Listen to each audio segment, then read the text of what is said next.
Sa bahaging ito ng Laguna Lake, namamangka ang 10 taong gulang na batang ito.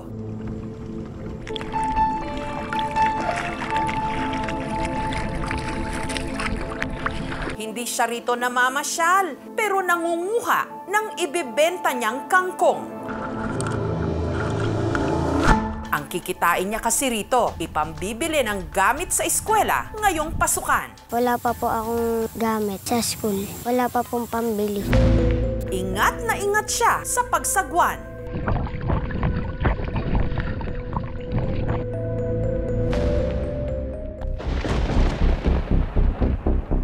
Sa kalagitnaan ng kanilang pamimitas ng kangkong, biglang bumuhos ang ulan.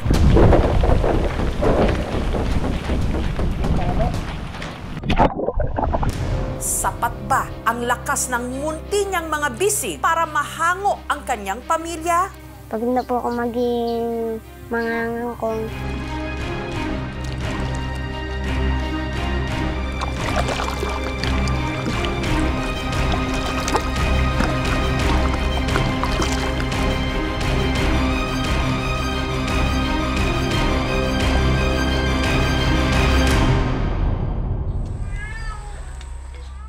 Maaliwalas ang panahon nitong Miyerkules sa bahay ni na Lawrence sa Baras, Rizal. Ang bata, gumayak na.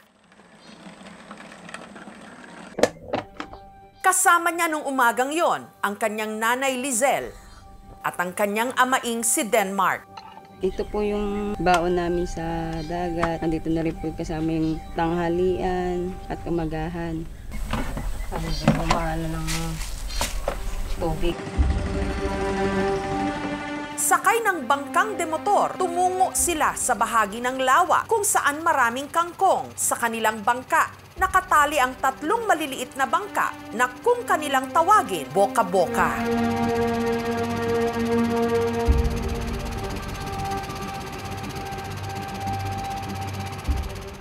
ilipat po ako sa bangkang maliit para po mamitas. Kasi po yung bangkang malaki hindi po kasi sa kangkungan. Nag-jacket po ako kasi po mainit po. Bago kami lumusong, doon na po kami kakain nun, bago mamitas. Wala po namin yung kangkong ng lahat.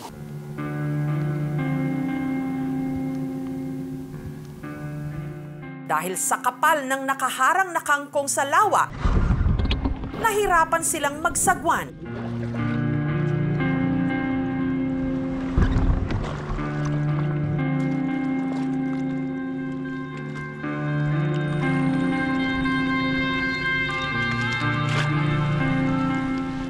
Kapagod.